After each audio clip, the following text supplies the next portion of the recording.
Hi, this is Jim Cramer, co-founder of TheStreet.com, and I am with a very special person, a very special day. I'm with Becky Smith, who just won $150,000 by playing Beat the Street 2.0. Becky, congratulations. Thank you. First of all, I just need to know, when you started, did you ever think you could win it? No, I didn't. All right, and tell me why you had even the confidence to enter the contest. Because of your first one and the one that CNBC put on. Both of those contests I entered, and I ended up 42nd in your first contest. So I was like, yes, that wasn't too bad.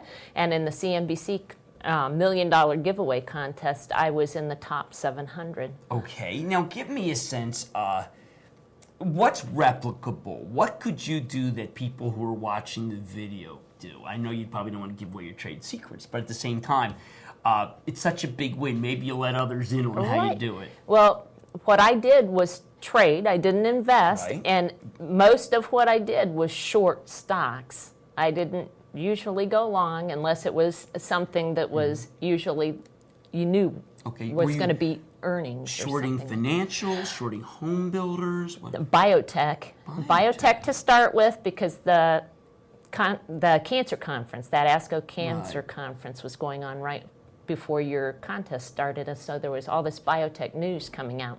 And people tend to overreact to news, and when it's good news, they overreact to the upside. When it's bad news, they overreact to the downside. Let's step back for a second. You're very sophisticated, obviously. You're talking about shorting stocks. You're very sophisticated in terms of playing these conferences. Most people go long the conferences, they end up losing money. What in your background enabled you to finish 47th in first and be able to be in the top 7? What in your background has allowed you to have this kind of prowess?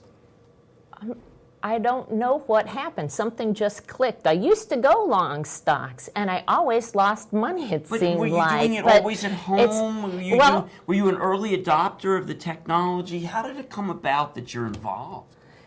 Well, 10 years ago, I thought, day trading, I'm going to try that. We'll try $3,000 and see what happens. So I was day trading, and in the first year, my $3,000 went to over $12,000. I thought, oh, I'm good at this. This is what I was meant to do. And then the internet bubble burst, and I lost pretty much all that money. And I thought I didn't have a clue what I was doing. But I have hopefully learned from my mistakes. I try and remember what it was I did wrong, and when I started doing shorting these small, I'm looking for low price stocks, not bigger. So you get a big percentage pop on the downside. Right, and it just seems to work. Can you just give me a couple names that you traded? ENCY, ALTH, NFI, FMT. Luminant, and I read the news. Luminant? You were short of Luminant ahead of the half an hour before they halted. That was the 3-to-1 trade. I remember that because I spoke about that at the Stop Trading, and actually it was 215, and I was cognizant. I said, "Oh my God, I hope that wasn't my fault." No one wants to knock the stock down that much, but that was very good. And if I had a news release the afternoon before, I shorted Luminant, and I had not heard of Luminant before, and they said it was only down 3% so far for the year, and I thought, okay, I'm going to short that tomorrow along with NFI again. So first thing in the morning, I shorted half my money into the NFI and half into Luminant. How much, and I know you've got a lot of things to do, and I want to do some other things with you, but how much of this will end up back in the stock market? I don't know.